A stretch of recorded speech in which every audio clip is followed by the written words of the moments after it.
kita 2 kali pakai hand spoon. Ini bentuknya bersih ya, hand spoonnya ya.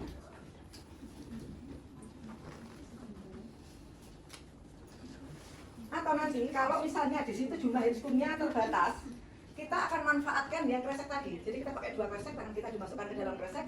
Setelah kita membuka celana ibu, tangan kita masukkan kresek, yang ada pembalutnya diambil, masukkan kresek, celananya yang satunya dimasukkan kresek.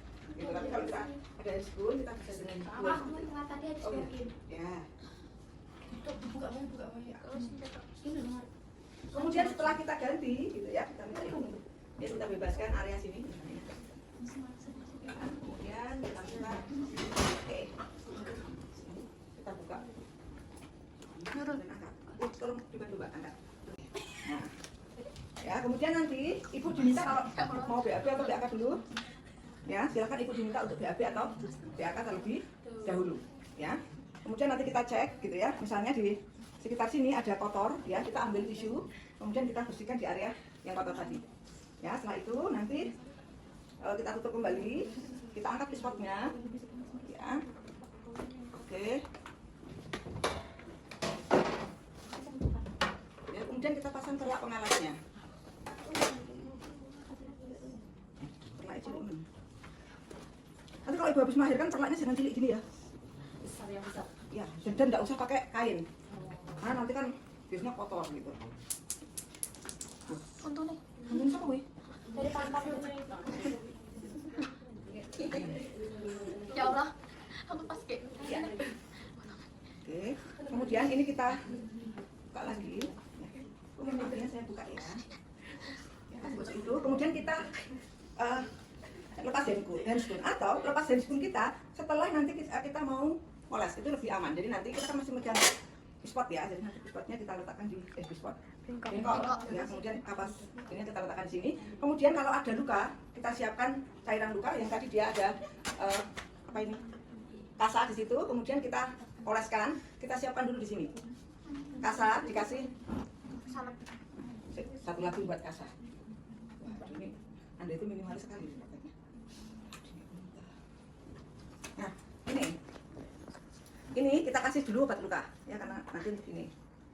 Nah, kemudian pada saat ini kita akan cek dulu gitu ya, kondisi dari perineumnya. Nah, perineumnya seperti apa? Ada jahitan atau tidak? Kalau ada jahitan, kondisinya seperti apa? Rembes atau tidak? Gitu ya. Kemudian tampilannya ya seperti apa? Kemudian lokeanya atau cairan yang keluar ya, ada nggak bengkak? Ya, jadi ada REEDA.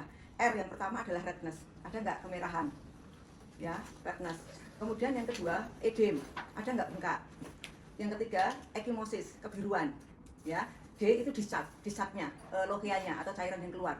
Apa banyak nggak warnanya apa seperti itu. Kemudian yang kelima adalah approximation. Approximation ini adalah letak dari ini bentuk dari si perineum. Kalau misalnya ya, perineum itu kan biasanya dia utuh. Kemudian setelah melahirkan mungkin dijahit gitu ya. Nah, perineumnya ini dia bagus nggak, jahitannya lurus nggak, apakah cenderung belok ke sana, atau kan kadang ada yang tampilannya itu tidak sesuai. Nah, ada approximation nggak dari ini? Kalau nggak ada ya ditulis tidak ada. Nah, perlu diingat nanti pada saat di lahan sesuaikan.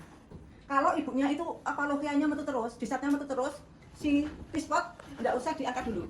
Tapi dengan risiko memang ibunya kurangnya nyaman. Tetapi kalau nanti ibunya itu keluar ke lokea terus kita ambil ini kan risikonya kita yang ini ya, nanti kotor kemana-mana. Jadi nanti perhatikan, kalau dia lokeanya tidak terlalu banyak atau cairannya tidak terlalu banyak, kita bisa lepas pispotnya. Tetapi kalau terlalu banyak, kita pasang lagi pispotnya seperti itu. Ya. Nah, kemudian setelah itu kita ganti hand spoon. Ya, kita ganti hand spoon yang baru. Kemudian nanti tangan kita yang kiri itu kita gunakan untuk membuka sini. Nah, tadi misalnya ibunya tadi BAB atau BAK, itu kita siram menggunakan botol cebok tadi. Ya, atau kalau ibunya tadi nanti dia pakai pispot gitu, kemudian lokeanya keluar banyak, nanti setelah selesai itu diguyur lagi. Jadi tujuannya air apa ini botol cebok itu untuk membersihkan si perineum kalau cairannya masih banyak yang keluar. Jadi nanti situasional gitu ya. Nah, kemudian nanti yang pertama kita akan bersihkan dulu area labia mayora. Ya, Anda bisa berdiri untuk mengetahui labia mayora yang mana. Ya. Jadi labia mayora ini bibir besar ini ya. Bibir besar ini. Nanti prinsipnya kita akan oleskan dari atas ke bawah satu arah, nggak boleh kayak besukan. Satu arah.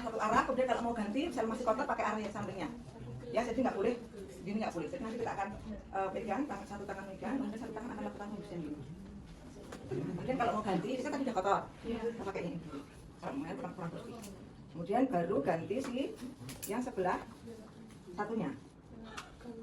Tuh, ya, kemudian kita balik lagi. Ya, Minora yang ini. Kita buka, tangan kiri dipakai untuk membuka. Kemudian kita bersihkan. Ya, kalau masih kotor, kita pakai sisi yang lainnya. Kemudian satunya, ya, kita bersihkan lagi. Ya, kalau masih kotor, kita pakai sisi yang masih bersih. Nah, terakhir kita akan bersihkan di daerah dari atas ke bawah, dari daerah perineum sampai nanti ke bagian anus. Ya, sambil kita buka. Seperti itu. Ya. Ya, jadi nanti labia mayora, kiri kanan atau kanan kiri terserah. Bibir besar dulu, kita buka bibir kecil, labia mayora, minora kanan kiri atau kiri kanan. Kemudian terakhir nanti di vestibulum ke arah anus. Jadi nanti disesuaikan. Kan kemarin lengan jari cuma 1 kali, lah nek besok nenggon kono lagi 1 kali jereket yo sampai bersih. Gitu. Nah, kemudian kita bisa ambil si tadi kasa yang sudah kita siapkan, yang sudah ada ininya, kita tempelkan. Misalnya lukanya di sini, kita tempelkan di sini. Jadi ini kapak kasa yang sudah kita kasih cairan tadi. Ya, kemudian ini kita sampaikan. Ini kita sampaikan. Luka apa Bu? Luka episetomi. Episetomi itu luka yang sengaja dibuat untuk membantu pada saat atau robekan. Kadang nggak di episetomi tapi ini kemana-mana robekan. Nah, luka robekan terus dijahit itu, luka sudah jahitan itu nanti kita bersihkan. Makanya cek jahitannya rembes apa enggak dan seperti itu. Nah, kemudian kita pakai ini selama dikasih pembalut. Biasanya kalau ibu habis melahirkan itu, nah ini kalau kesulitan begini sih, ini bisa ditempelkan di pembalutnya. Tapi jangan dioleskan ya. Ini kasar, letakkan pembalut, kemudian pembalutnya dipasang ya, atau pembalutnya dipasang di sini. Jadi misalnya ini, ya. Ya, kemudian ini ada pembalut, ya dikasih pembalut dulu, kemudian dikasih kasa, ya kemudian nanti ibunya dimakaikan kembali, ya dipakaikan celananya, gitu ya. Setelah selesai nanti kembali lagi. Gitu. Ya, ini sengaja nggak saya pasang, dan nanti ada kalau saat praktek orang kesulitan mengangkat jalur ini. Nah, setelah selesai baru nanti pasien dirapikan ya, setelah dipakai celana, kemudian bentar, ini ibunya kan masih begini. Nah, kita minta untuk angkat. Ya, jadi kan nggak mungkin di apa dunia ini ya, kita angkat, baru nanti disuruh meluruskan kakinya. Jadi kalau ibu masih posisi dorsal, suruh ngangkatkan. Nah, ya, kemudian silakan diluruskan kembali ibu. Ya, kemudian kita ganti lagi selimutnya. Yang tadi kita ganti selimut mandi, kita kembalikan ke selimutnya pasien. Nah, setelah itu kita